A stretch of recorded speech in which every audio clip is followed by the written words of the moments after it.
Welcome to Destination Dive. I'm Kerry Sanders, and in this episode, we're entering the waters of a living sapphire necklace. We're jumping into the waters off of Key Largo.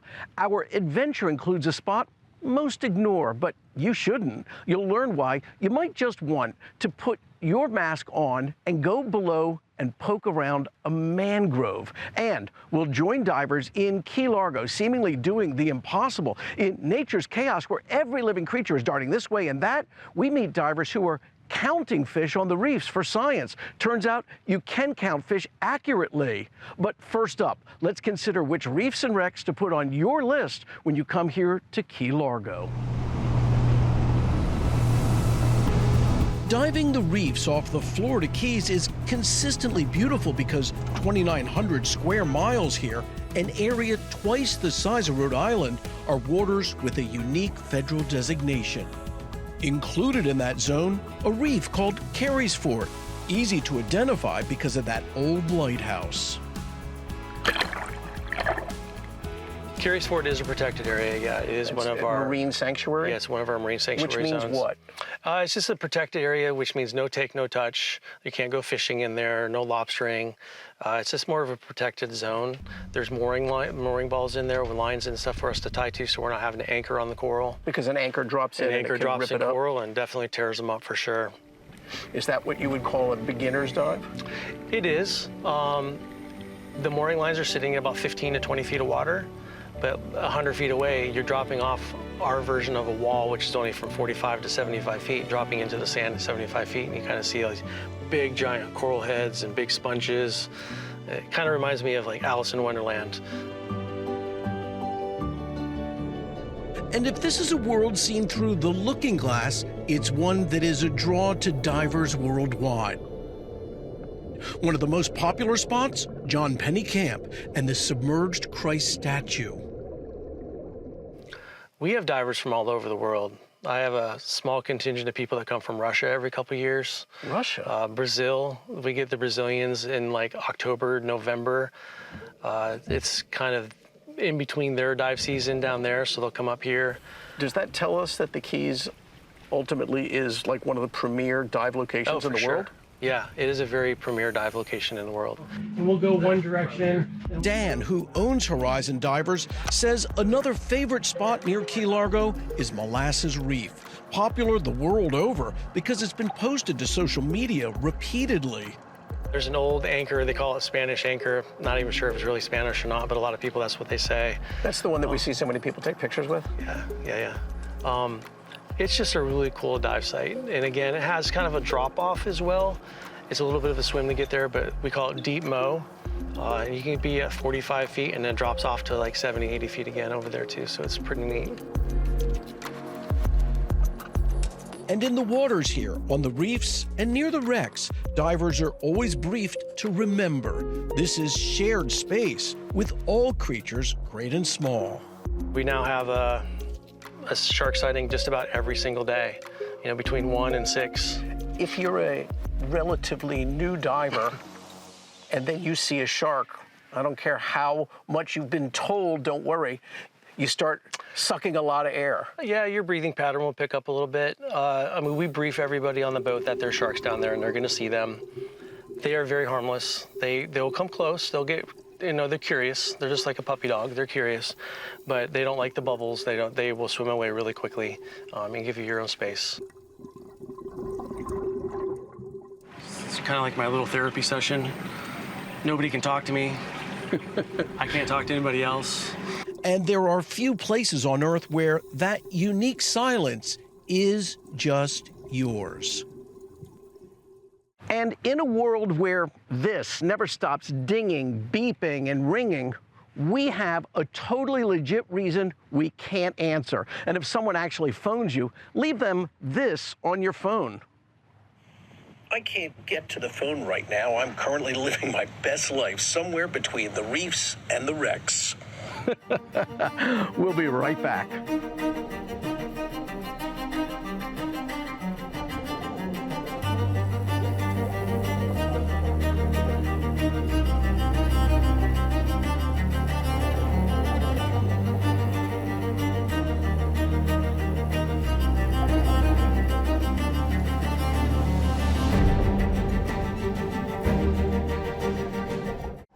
My heart in diving is actually wreck diving. Dan Dawson says when it comes to wreck dives, it's all about the past, coupled with imagination. I really like the lust for rust, per se, exploring the wrecks, even the ones that we have here that I've dove on thousands of times. I still enjoy that. And what is it that engages you, pulls you into something that you've seen before? I'd say the history is what pulls me in, where these ships were before they became either artificial reefs or a natural wreck in some sort. The history is a big draw to it, where they were, what they've done. World War I, World War II, a merchant ship. If forced to pick a favorite wreck to dive, Dan says it would be the Spiegel Grove, just 6 miles from Key Largo on what's called Dixie Shoal. In May of 2002, the U.S. Navy landing ship was prepped to become an artificial reef, but the vessel had a mind of its own and sank prematurely. She sank on her side, but then Hurricane Dennis's violent seas hit the ship on the seabed, turning it just as engineers had initially planned. At her deepest, she's about 130 feet down. That means divers first approach the wreck at 70 feet.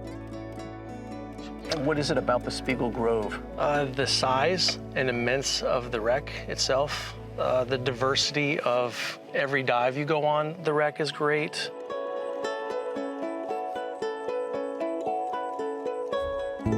Dan Dawson is living a dream lots of divers have. He grew up in landlocked Colorado, and as a teenager with his sister, took a dive class. And when I went on a family vacation to Key West with my parents, I said, I want to go try and do this. My sister and I went to do it. I got in the pool. I loved it. She went underwater, stood back up, and says, not for me. And I went out diving and just got certified, and it's kind of been since then. It's been going. And So you're an addict? Very much so, yeah. For Dan, it wasn't good enough to dive just once a year on vacation. So he eventually moved to the Keys and opened a dive shop, Horizon Divers. And you work with a lot of people who come here who are also addicts. Yes, very much so. Yeah, it's kind of our draw. And what is that addiction? Just the ability to be in an alien world. You know, we're not supposed to be breathing underwater. And the ability to actually go underwater and breathe and see fish from at their level, not just snorkeling and looking down at them, is just amazing. You know, it's just, it's hard to really, it's just an awe. Never gets old. Never gets old. His other top wreck dives, the Duane and the Bib. Divers reach both at around 60 feet, and down to the hull is as deep as 130 feet. The Duane and Bib are sister ships for each other. They're U.S. Coast Guard cutters.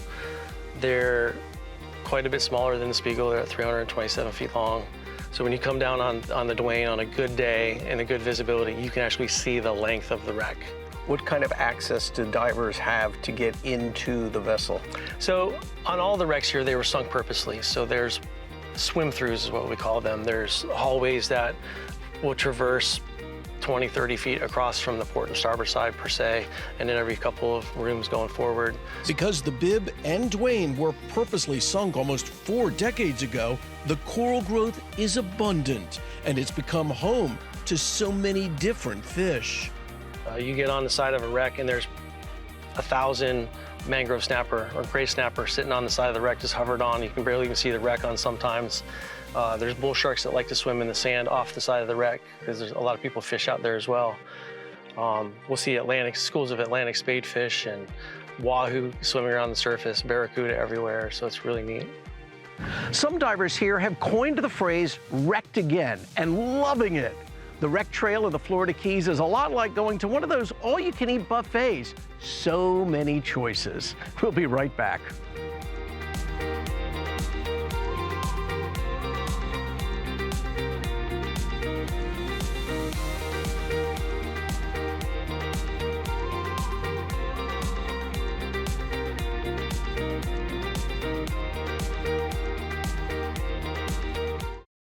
Down here in the crystal clear waters of the Florida Keys, it's a world of breathtaking mystery. We are the fish in their bowl.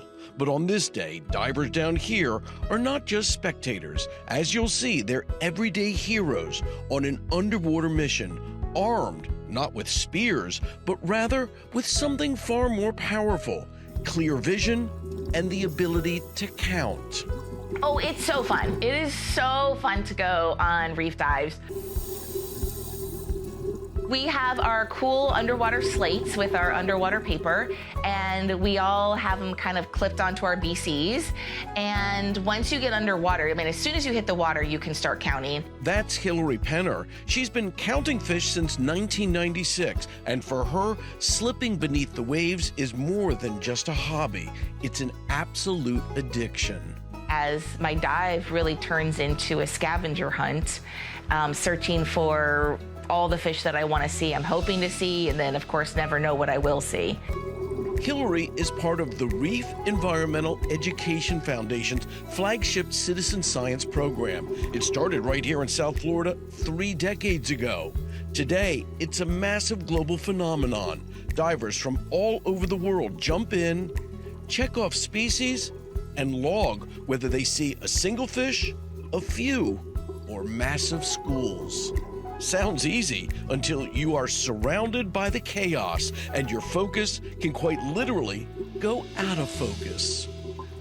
Actually, it turns out the fish survey data that citizen science generate, the data themselves are very powerful because it's not just one people collecting these data, it's thousands of divers over the years that have generated this information. And all of those divers putting all of that information into a centralized database provides really good estimates of central tendencies, of the trends in those populations going forward. What this is not, it is not a guessing game. Bryce says, surprisingly, this citizen-collected data pairs remarkably well with expensive, federally funded scientific programs, and the observations are just incredible. Everyday divers spot fish that belong and others that have darted in from entirely different zip codes. Over the years, divers have even discovered new species previously unknown to science. Scientists and fisheries managers used the massive database to successfully track the recovery of the once threatened Goliath grouper right here in Florida. The data even sounded the alarm when tiny fish like the blue hamlet began to mysteriously vanish. But this underwater treasure hunt is facing some very real, serious timetable challenges. The oceans are rapidly changing, and Bryce says the stakes have simply never been higher. The ocean is changing quite rapidly, and there's no greater evidence of that than perhaps in the tropical Western Atlantic and the Caribbean. So here in the Florida Keys, for instance, over the last 30 years, coral cover has declined remarkably. And in a time when the ocean is changing and we as divers care a lot about preserving what we can, information content is key. With habitats under threat, the massive amount of information these citizen scientists gather is critical for national marine sanctuaries that manage and preserve our underwater wonders. It is a monumental undertaking, relying completely on the passion of volunteers. Despite the glorious dives, Hillary admits one challenge: the boring but critical step, not in the water, but at a desk. Is once you've done your fun dive, you've seen all the fun fish, you've talked about it, then you have to enter into the database.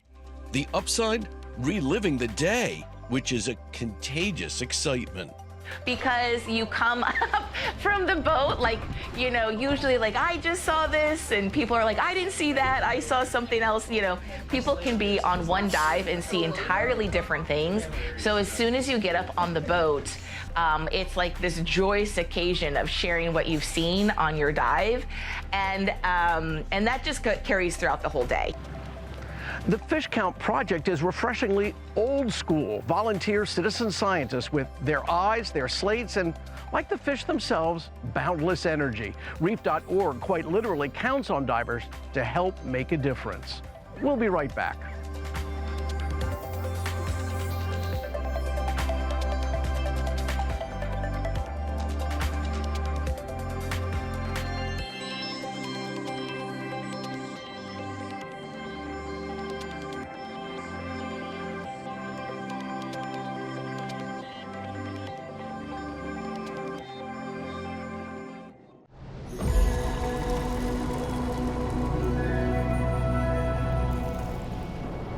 we head out on the Atlantic from Isla Mirada, a group of tourists on board for a rather different adventure, an educational trip to the mangroves. Our guide today, Captain Jordy Hortensi.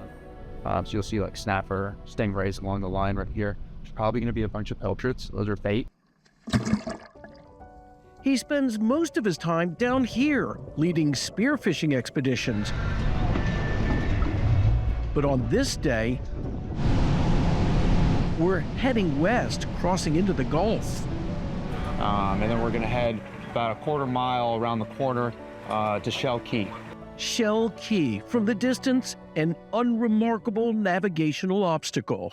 Folks generally just speed by in their boats, paying no attention to the clump of trees that you see right here, these little islands. They're called mangroves, and few people really do what we're about to do. We're going to get up close and personal. We're going to go right up there. Come along and explore. First-time eco-tourists, encouraged by their friend Marcelo De Biasi to do something different, to peer into the tangle that are the mangroves. His kid-like curiosity inspired by his father. My dad, he would just put us like on the couch, me and my sister, and he would put National Geographic like videos on, and we would just sit there and he would just like free reign, like let us ask questions and kind of like, and we just kind of go off and that always kind of sparked an interest in between me and my sister for like wildlife and animals and like going out and like kind of immersing yourself in that kind of atmosphere. Oh, look at the fish right there. And that's why Jordy brings visitors this deep into the mangroves, to explain how the sea life that brings so many divers and fishing enthusiasts to the Keys begins in this remarkable snarl of shoots and roots. So the seagrass is really important for the fish, right? So when the fish spawn, which is basically when they set their eggs, they'll set their eggs typically on the ocean side. And then when the tide comes in, all those eggs wash in with it. So that all happens under the bridge. So it all starts flowing into this side on the bay. And then the eggs land in the seagrass, they hatch, and then they use this root system here to kind of use as shelter. Yeah, it's like clean in this area. Yeah, exactly. You can see like the root system goes pretty far back. It gets really narrow and tight. So the smaller fish are able to get back there, but the bigger fish can't go get them. The mangroves are not only the nursery where Keys life begins, and yes, if you take your time, you'll see some amazing moments unfolding. They're also a natural wonder. All three species, black, white, and red mangroves, all defy Mother Nature's usual rules. They're one of Earth's rare trees that grow in salt water because they have salt glands. And they're basically sweating the salt out. So they sweat salt. And just like us. Would I see it? Yeah, you could see it. So if you look at one of these leaves right here, there's usually like a white little powdery substance. In this case, it's like a crystallized salt on the surface. You see how that kind of goes clear when I rub my finger down it? If I taste it, should taste like salt. It does. Yeah. And that's not because of salt spray. That's actually salt coming out of the leaves, from the tree itself. Sometimes called walking trees because of how the roots slowly expand, the mangroves are also a forceful defense for coastline protection, far exceeding anything man-made. Yeah, you'd think this was, you'd think this was the strongest thing we could make or we could put out here. Rigid, flat concrete. But it's not even close to what the dense vegetation does to absorb a hurricane's mighty storm surge. It's a lesson this Keys native loves to explain to anyone who takes. Yeah, it's definitely not super common nowadays for people to want to come out to the mangroves because from a distance it doesn't look incredibly interesting. But as you guys saw today, once you really get into the nitty and gritty in here and you look deep in these mangrove roots, you can see all the life that it has to offer, right? It does look like an alien. Yeah, it does. It does look like an alien. Yeah. No, they are moving, but very slowly, very slowly. Aliens off of Key Largo? Who knew? I'm Kerry Sanders with underwater cameraman and executive producer Mike Zimmer. Join us again for